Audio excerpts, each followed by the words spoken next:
नमः संस्कृताय। श्रावण पूर्णिमा जो कि आगामी 3 अगस्त को होगी, उसके लिए आपको ढेरों शुभकामनाएं। उसी को ध्यान में रख करके आज का हमारा यह वीडियो है संस्कृत दिवस। तो आपको पता होना चाहिए, मैंने लिख दिया है श्रावण पूर्णिमा को यह मनाया जाता है। यद्यपि संस्कृत के विषय में बहुत सी भ्रांतियां हमारे समाज में हैं, आज हम उसी पर चर्चा करेंगे। तो हमारा जो टाइटल है, शीर्षक है, वह है संस्कृत क्यों आवश्यक है। Why is Sanskrit important in our life, और you can say that in our society.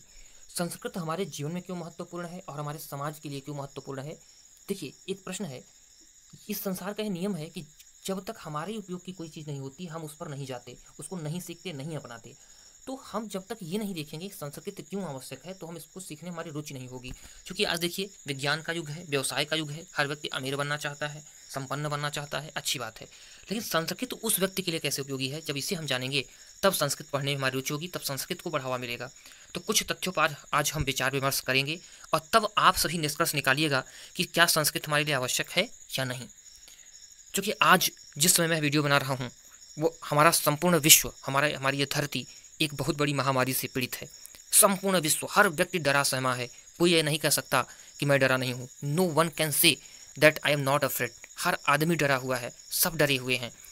तो इस दौर में संस्कृत की क्या भूमिका है, इसको हम देखेंगे। चलिए देखते हैं। संसार का यह नियम है, जैसा कि मैंने आपको बताया, 21वीं शताब्दी चल रही है। इस युग में संस्कृत की प्रासंगिकता देखते हैं। प्रासंगिकता में महत्व क्या है, संस्कृत का महत्व इस युग में। पहला हम देखते हैं पॉइंट, कुछ चंद पॉइंट है मेरे, लगभग 10 पॉइंट, उसी में सारी बातों को समेट दूंगा। संस्कृत में श्लोक आपके मन की व्यथा को कम करते हैं। संस्कृत की जो मन है, आप ऐसा पाया गया है कि अगर संस्कृत के आप गाने गाते हैं, उसके श्लोकों का उच्चारण डेली करते हैं, तो आपका 25%, एक वैज्ञानिक शोध में नासा हुआ था जहां पता चला है कि अगर व्यक्ति संगीत, पॉजिटिव संगीत सुनता है, तो उसके मस्तिष्क का 25% टेंशन, 100% में 25% टेंशन, तनाव अपने आप दूर हो जाता है। तो यह बात वैज्ञानिकों ने शोधों से पता चली है। और वो भी संगीत संस्कृत का हो तो बात ही मत पूछिए, आपके मस्तिष्क का टेंशन कम होना लाजमी है। दूसरा देखते हैं, आज के लोगों में डिप्रेशन तथा आत्महत्या के भाव देखे जाते हैं। अभी देखिए, हाल ही में कुछ ऐसी घटनाएं घटी हमारे समाज में आत्महत्या वाली, जिसपे पूरे देश में चर्चा हुई। मैं किसी पार्टिकुलर एक व्यक्ति का नाम नहीं लूंगा, हर उस व्यक्ति के लिए जो आत्महत्या के लिए सोच रहा है या जिसने कर ली है, उसके परिवार के लिए या तमाम गार्जियंस के लिए वहाँ संस्कृत आपको को कैसे सपोर्ट कर सकती है। यदि संस्कृत की नीति के श्लोकों, जैसे नीति शतकम आचार्य भारतीहरि जी का है, आप पढ़ें तो कोई न कोई श्लोक आपकी टेंशन को दूर करने में अवश्य कारगर होगा, यह मेरी गारंटी है। आप खोजिए, पहली चीज़। दूसरी चीज़, तथा सूक्तियों को अच्छे से अध्ययन किया जाए। अगर उसकी सूक्तियाँ देखी जाए, जैसे भी मैंने एक सूक्ति ले लीजिए, कोई भी 60 साठ्यम समाचरित, जैसे चीन हमारे साथ जो बर्ताव कर रहा है, तो उसके साथ वैसा ही बर्ताव करना चाहिए। उसके ऐप्स को हमने रोक दिया, ठीक है। तो संस्कृत में सब सूक्तियाँ बहुत हैं, अगर हम उसका पालन करें तो हमारा कल्याण हो सकता है।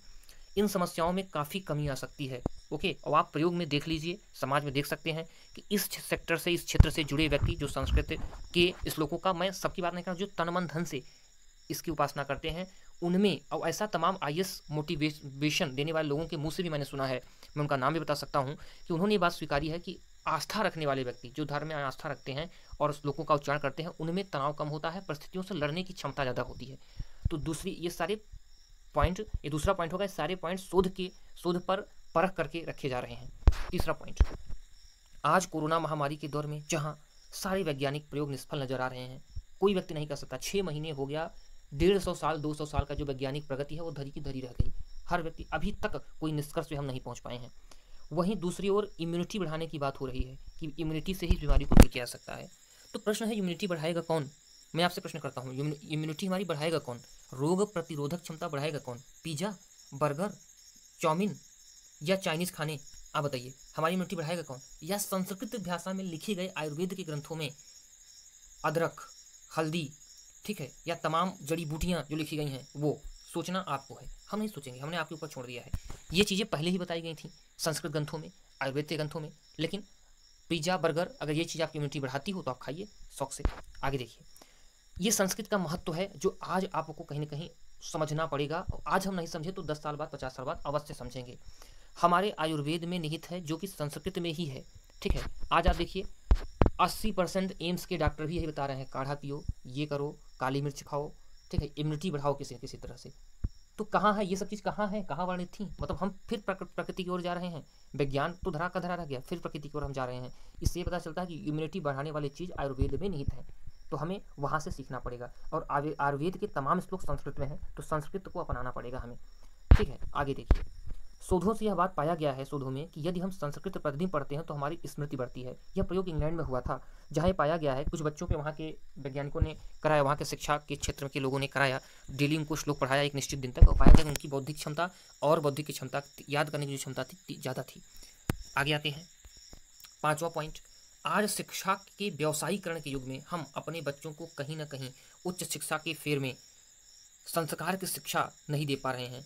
और यह संभव किससे होगा? संस्कृत से, क्योंकि संस्कृत में ही वो संस्कार की सारी चीज़ें लिखी हुई हैं। जैसे लिखा है ना, सडेते यत्र वर्तन्ते तत्र यत्र नार्यस्तु पूजन्ते रमन्ते तत्र देवता। आज जो बलात्कार हो रहे हैं, हत्याएं हो रही हैं, इसका समाधान कहाँ है? संस्कृत में। यत्र नार्यस्तु पूजन्ते रमन्ते तत्र देवता। अगर हम नारी का सम्मान करेंगे तो देवता निवास करेंगे हमारे घरों में, हमारे समाज में, हमारा समाज सुखी होएगा। ये सब बातें कहाँ हैं? संस्कार की, संस्कृति में। अगर बचपन से बच्चों को ये संस्कार दिए जाते तो 100% शिक्षा के साथ अगर दिया जाता है समानांतर, तो आज ये घटनाएं, मैं नहीं कहता ना होती, लेकिन इनके प्रतिशत में कमी जरूर होती। जो घटनाएं 50 हो रही हैं, शायद वो 10-5 होती। तो ये संस्कृत का महत्व है। आगे आप इसे विचार करिएगा। मैं अपना अगला पॉइंट रखता हूँ।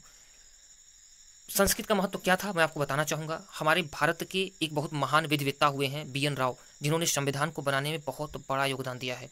उनके संबंध में अम्बेडकर साहब जी ने भी कहा था कि शायद BN राव जी न होते तो आज यह संविधान न बन पाता भारत का। और जो BN राव जी थे वो संस्कृत भाषा के बहुत बड़े विद्वान थे। उन्होंने संस्कृत में ग्रेजुएशन किया था। ये बात आपके लिए गर्व की बात होनी चाहिए। जहाँ आज के लोग शर्म करते हैं, आपको शर्म आनी चाहिए, हमारे आज की पीढ़ी को शर्म आनी चाहिए कि BN राव जैसे इंसान, जो कि ICJ, मैंने लिखा है, देखिए आप स्लाइड में, ICJ मैंने लिखा है, इंटरनेशनल कोर्ट ऑफ जस्टिस में जज थे, सोचिए। और बर्मा का संविधान अंग्रेजों ने इनके सहयोग से बनाया। मतलब उस समय हिंदुस्तान के सबसे ज्ञानी पुरुष थे ये। जब हमारा संविधान बना उस समय अंग्रेज इनको महत्व दिया करते थे, इनके ज्ञान का लोहा माना करते थे। ये भी संस्कृत के अच्छे विद्वान थे, साउथ इंडियन थे, हमारे बहुत बड़े विद्वान थे। तो आपको इनको देखकर गर्व कर सकते हैं। कोई ये नहीं कह सकता कि संस्कृत पढ़ने वाला मूर्ख होता है। आगे देखिए। हाँ, इसको पढ़ने वाले का दिमाग, उसकी कार्यशैली प्रभावी होती है। जहाँ वो कार्य करेगा वो प्रभावी रहेगा। अगले पॉइंट पे आते हैं। आज बच्चों में वाचिक समस्याएं पाई जाती हैं। व्हाट इज़ द वाचिक समस्याएं? टंग ट्विस्टिंग कहते हैं इसको। मतलब ये बोलने में आवाज़ें लड़खड़ाना, शुद्ध न बोल पाना। ये चीज़ संस्कृत से दूर किया सकती है। अगर हम प्रतिदिन उन्हें श्लोकों का शुद्ध उच्चारण करवाना सिखाएं तो बोलने की क्षमता उनकी जो है 100% अच्छी हो जाएगी, शुद्ध बोल सकेंगे। ये चीज़ शोधों से पता चली है। अमेरिका के तमाम और विदेश के तमाम वैज्ञानिकों ने ये बात बताई है।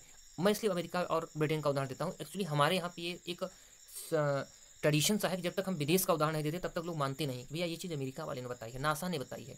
तो आप अब तो मानो, विज्ञान तो मानते हो, मोबाइल सब चलाते हैं, विज्ञान को एक्सेप्ट कर रहे हैं, तो उन्होंने बताई है तब तो मानो। आगे आते हैं, पॉइंट नंबर 7। हमारा समानता एक क्या है? समानता मैं किस परिप्रेक्ष्य में कहूँगा आपको समझ में आ जाएगा। देखिए, उस समय भी हमारे जो एजुकेशन था वो जुलाई अगस्त लगभग में शुरू होता था, और आज भी शुरू होता है।